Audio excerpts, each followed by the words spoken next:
Welcome to Courage on the Pitch. North Carolina champions again! Here's Megan O'Keefe. Hello, everyone, and welcome back to another episode of Courage on the Pitch, presented by Wake Orthopedics Urgent Care. I'm your host, Megan O'Keefe. I feel like I always forget to say that. I also just spilled on my shirt like 2 seconds before this, so if you're watching, welcome for that. It's a little treat. But anyway, thanks for tuning in to another episode. We got an awesome guest today. Malia Berkley is on the show. She's another new face of the North Carolina Courage. We've got a ton of new faces, so excited to share her story. She's coming to us from France.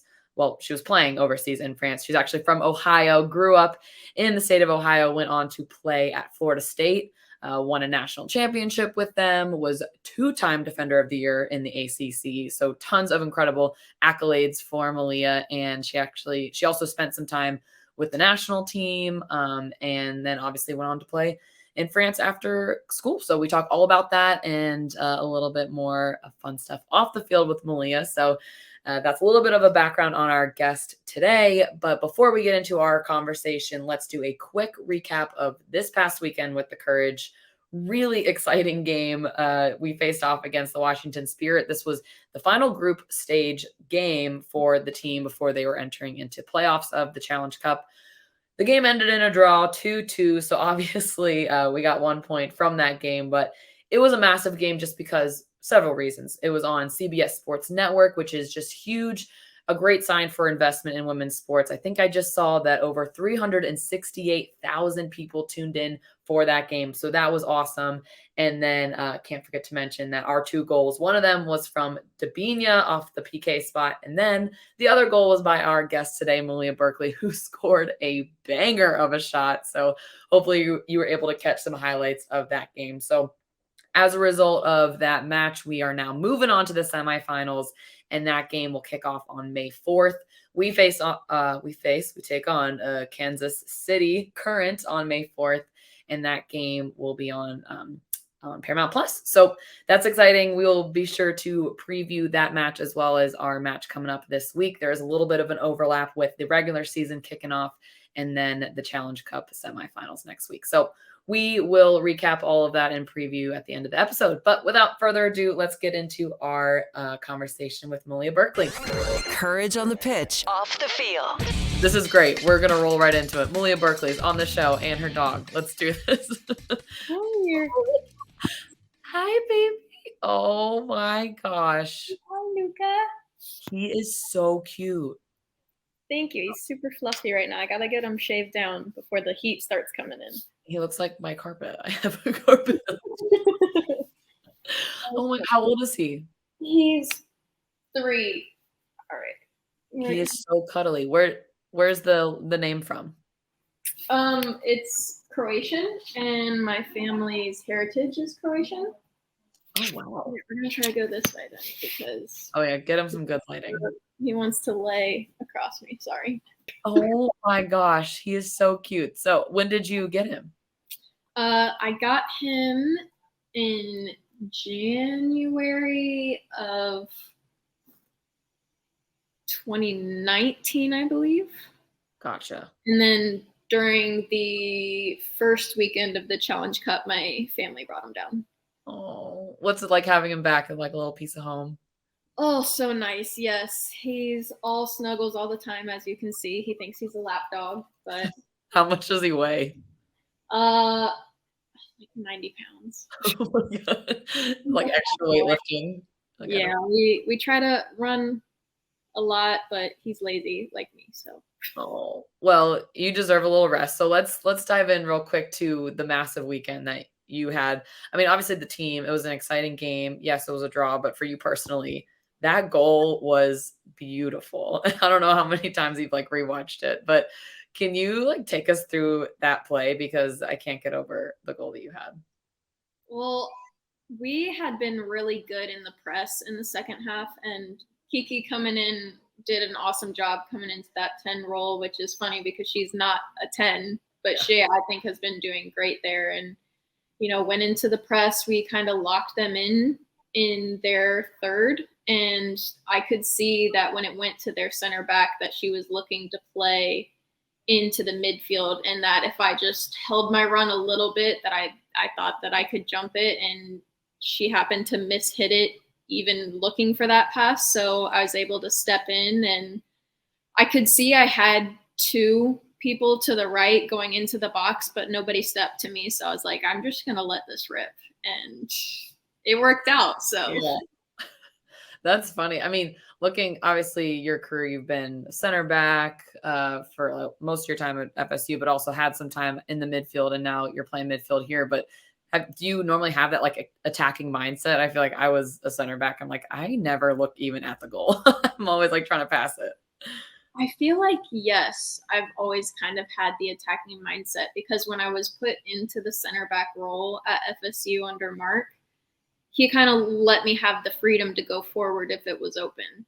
And I took every opportunity that I could. I think I had somebody from FSU actually was at the game this weekend from one of our old GAs, came to the game and was like, I feel like that is completely how you score all your goals. And somebody was saying that's how I scored all of them in college too. And it's kind of true. I would just let it rip from outside the box, because I normally don't get that high. And so I'm comfortable with it. And yeah, I think just the attacking mindset of coming forward is from being a midfielder and then being in the back line, I could still come forward, and now I'm back in the midfield. So I think I still need to get used to being mostly attacking mindset now, rather than very much defensive mindset and sometimes sprinkle in attacking. So yeah.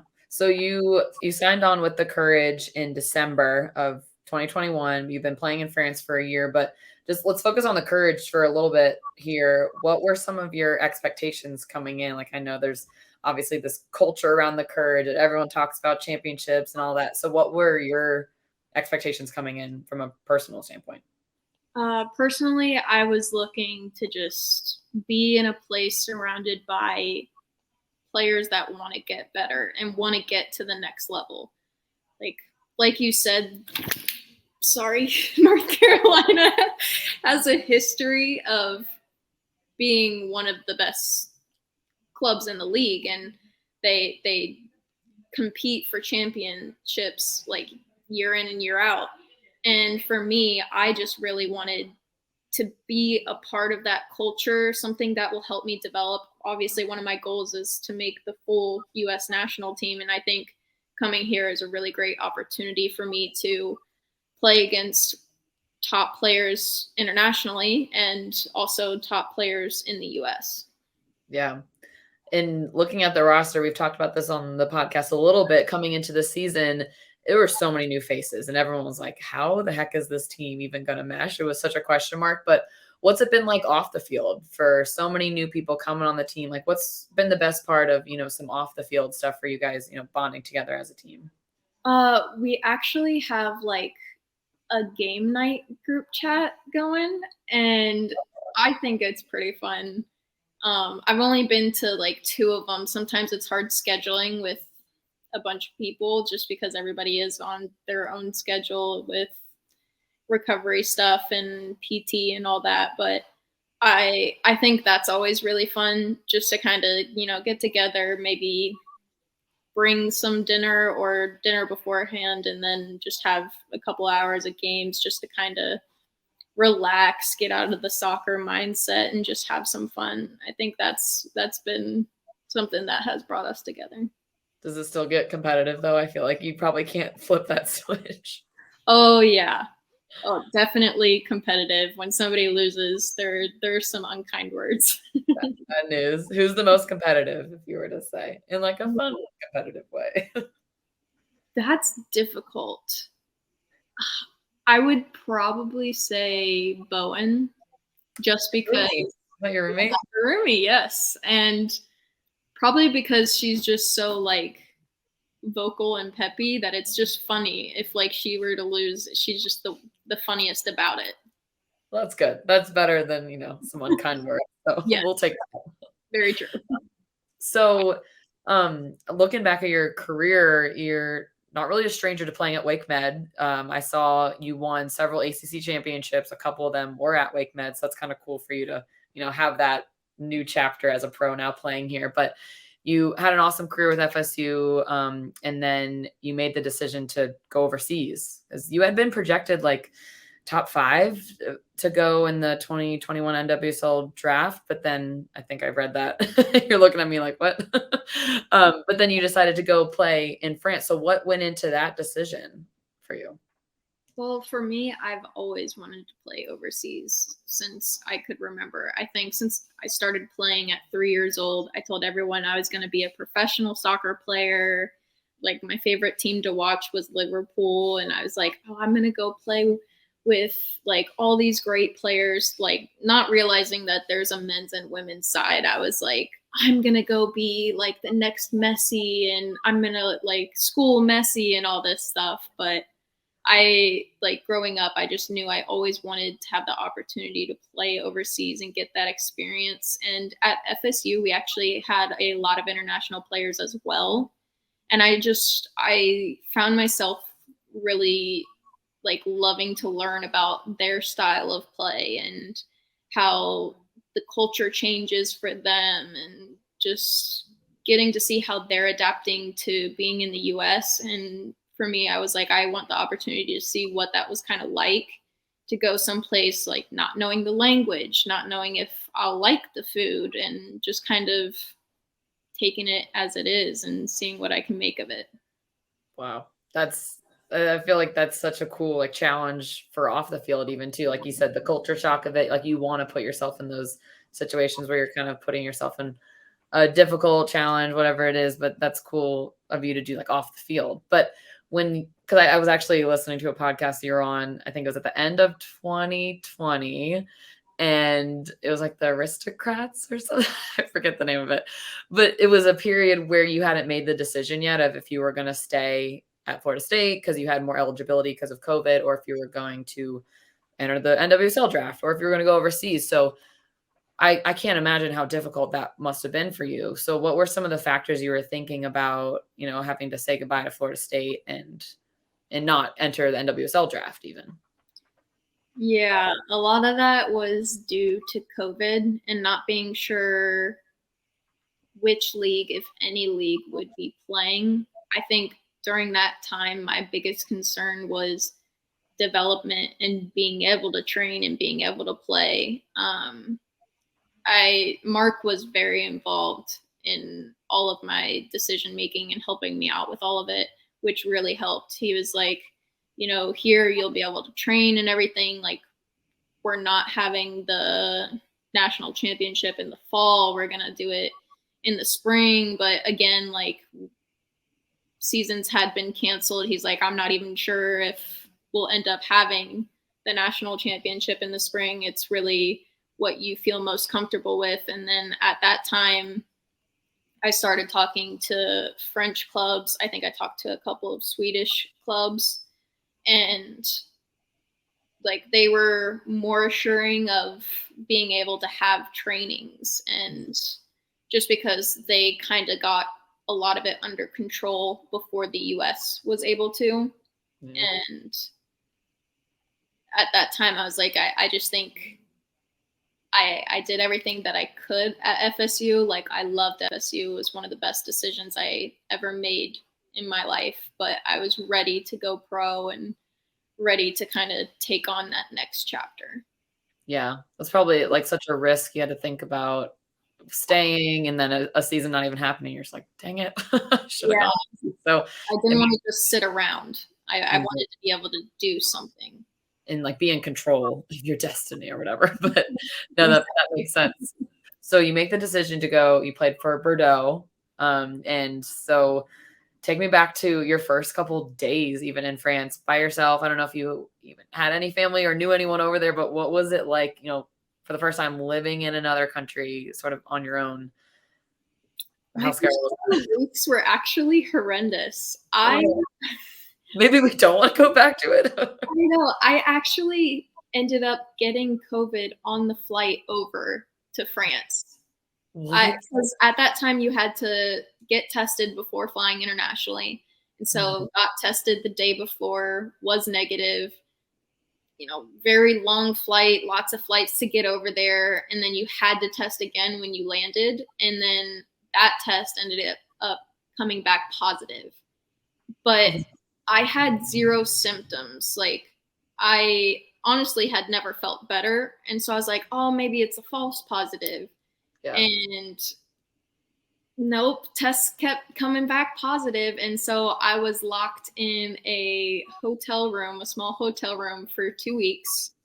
Oh. And after my quarantine was up, I was allowed to start training. But since I wasn't allowed to leave the hotel room, my very first training, I ended up like pulling a couple muscles. And so then I was injured for a little bit. And I was finally healthy again. And then the league made a new rule that even if you test positive but have already gone through the quarantine and everything, even if you test positive again, you can't play. And I had tested positive for 3 months.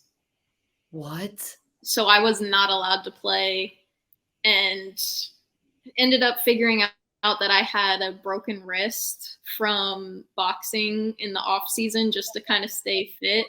And so they were like, all of this is kind of a mess. Like, we'd rather you do surgery on your wrist now, and then like in the second half of the season be able to play, because we ended up making it into Champions League. And he was like, we'd like to have you for Champions League. So let's just do all this mess and like kind of come back together. And so after Christmas coming back, after the summer break coming back, we ended up getting a new coach. I was finally all better, all ready to go, and then started playing in the Champions League games and then in the regular season games, and it ended up great, but the beginning of it was definitely a mess. You can really only go up from there. Oh my gosh. Yeah. That is terrible. How was that, like, not being near your family and going through all of that? Like, it was definitely tough, but there was a lot of great girls on the team that were like, they were really awesome. And so I think I'm still friends with a couple of them. I play Fortnite with a couple of them still. So get into that. Yeah, we'll get into that. But yeah, it was definitely hard because all the borders were closed. So like I couldn't have family come visit, but I just tried to make the most of what I could, which really helped. Wow. How much did you like learn about yourself even off the field? I mean, I know you have a history of injuries, you had ACL tear in college, but it's like those experiences that you have off the field, I feel like for the most part help you grow a lot more in terms of like mental toughness. Do you feel like that you experienced that at all? Definitely. I think trying to find ways to stay positive and just like explore France, explore like different countries if the borders were open and you were able to, and just kind of like learn the language, all of it. I was just kind of soaking up what I could. Yeah. Well, let's talk about some of the positives. What were some cool places you were able to visit while you were over there?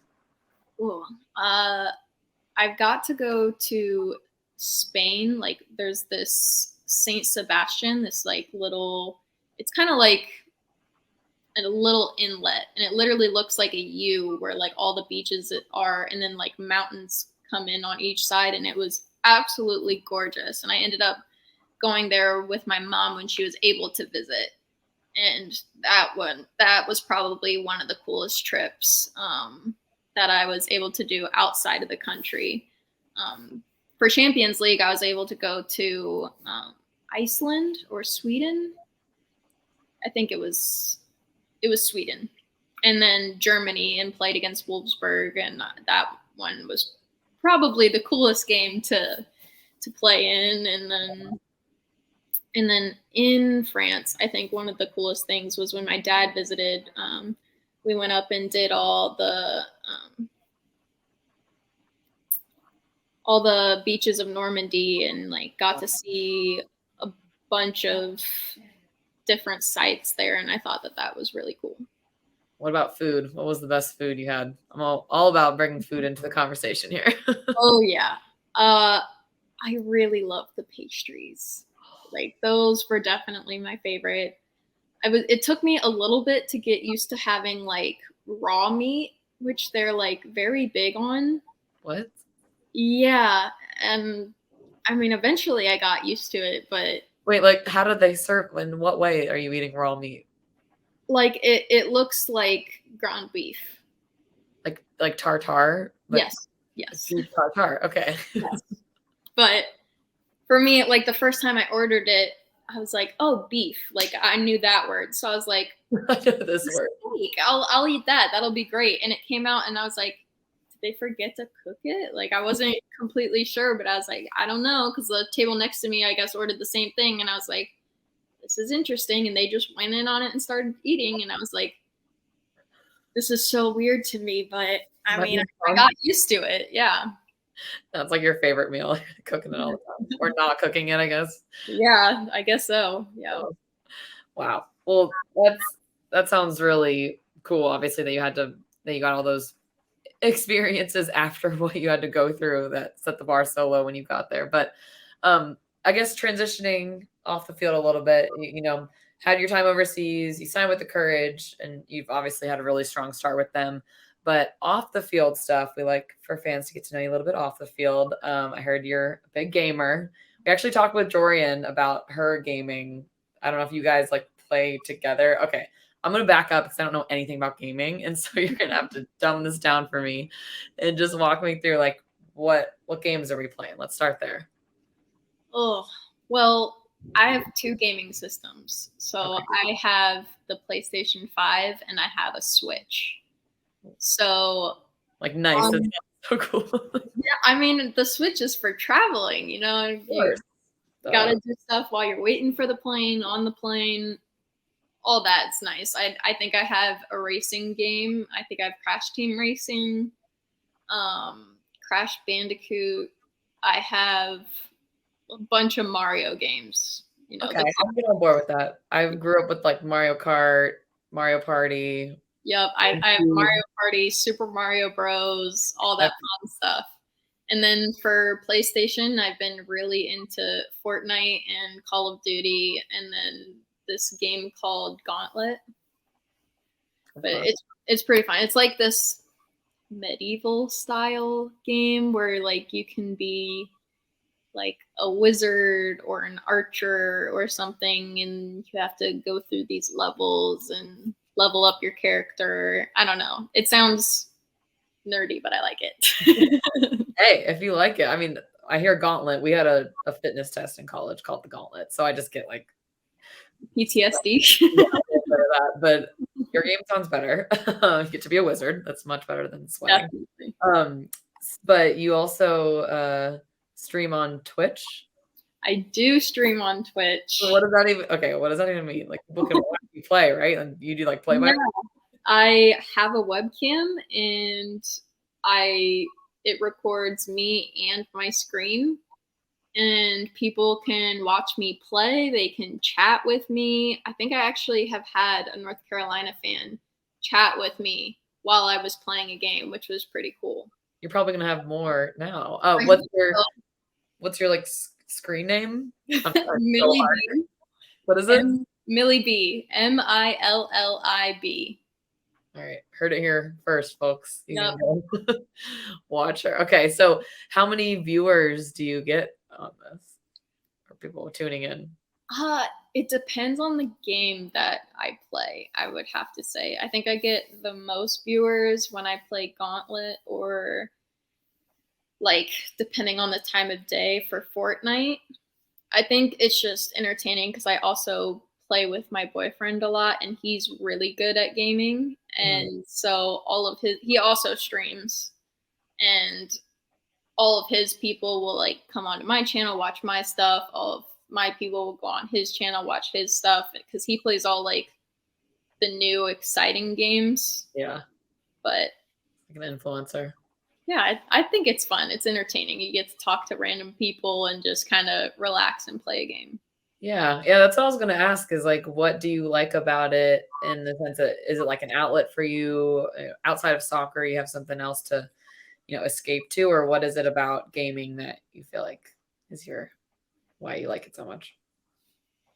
I would have to say, like, I grew up, my older brother is 10 years older than me, and we had the original PlayStation, and I would always sneak into his room to play because I could never get a gaming system for myself, so I'd always have to play on his.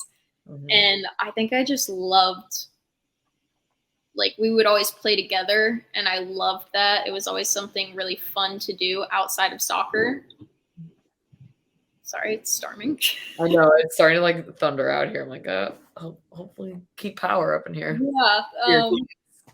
Yeah, but then it just kind of, like, I get really into gaming. Like, I get kind of competitive with it when I play Fortnite. Like, we'll do bets or like competitions to see who can get the most kills, or like whoever gets the most kills has to buy the other dinner, like just stuff. And I would say yes, it's an outlet for me to just kind of get my mind off soccer, kind of reset, have some fun.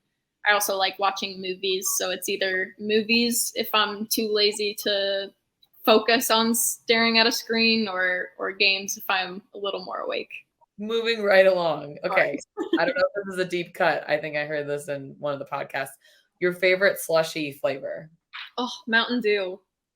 Ooh, I hate the drink Mountain Dew, but for some reason, to me, it's the best slushy flavor. Sounds so refreshing. Yeah. Right now, yes. A little aside, I saw someone drinking a flaming hot Cheeto flavored Mountain Dew this weekend. They have those? That's disgusting. That sounds disgusting. I love flaming hot Cheeto Puffs. That's like my all-time favorite snack, but that sounds vile. Yeah. No, I'm like, he's like, do you want to try it? I'm like, absolutely not. I don't even want to look at it. This is hilarious. Okay, let's just do a couple more. What's your go-to pregame pump-up music, or like a genre? I know it's hard to pick a song unless you have a song. Oh. Can I do artist, I guess? Yeah. Kid Ink. Ooh. Yeah. Something like those. Yeah, he was hot when it was like I was in high school. I'm like, this is a jam. Like his still is. Music. That's true. Still listening to my high school playlist. All right, let's just move on to the final one, wrapping it up with a nice bow. What's the best advice you've ever received? Ooh. A quick transition from Kid Ink. Yeah, very much. Probably if it were easy, then everyone would do it, in the sense that kind of with anything in life, like if you really want it, it's not going to be easy. Otherwise, everybody would have it. True. That's very true. Got to put in the work. Beautiful. I think, did Kid Ink say that? I think that was a lyric on one of his songs. If it was, then my dad would still claim that he came up with it. Inspired by your father, Kid Ink's lyrics. Anyway, all right. Well, thank you for joining us in this roller coaster of a conversation. Thanks so much for having me. Of course. We'll say bye to your pup. I don't know where he went, but he's laying down. He's like this. We've had enough here. All right. Well, thank you again. We will wrap it up with that. And yeah, thanks for joining us. All right. Thank you so much. Coming up on Courage on the Pitch. All right. Thanks, Malia, for joining us on the show. For you all for tuning in. Shout out to you guys for listening. A quick preview of the games coming up. So tomorrow, Friday, April 29th, our regular season officially kicks off. We are heading out to LA to take on Angel City. This is going to be a historic game because it is Angel City's very first NWSL regular season match. You can catch this game on CBS Sports Network on the big cable TV, and that game will kick off on at 10:30 Eastern time p.m. So chug your coffee, chug your caffeine, and tune in for that game. Angel City is coming off a big win against Portland that they had in their final Challenge Cup game. So a really exciting matchup. That is going to be a fun game to watch. And as we mentioned at the beginning of the episode, we also still have Challenge Cup play going on. And so our semifinal match against the Kansas City Current will be on May 4th. That is the following Wednesday at KC. So Again, tons of exciting action for the Courage coming up, and we appreciate you all tuning in to Courage on the Pitch on this episode, and hope you all enjoy the rest of your weekend. Courage on the Pitch with Megan O'Keefe is part of the Capital Broadcasting Podcast Network, with new shows available every Thursday on WRALSportsFan.com or wherever you get your podcasts.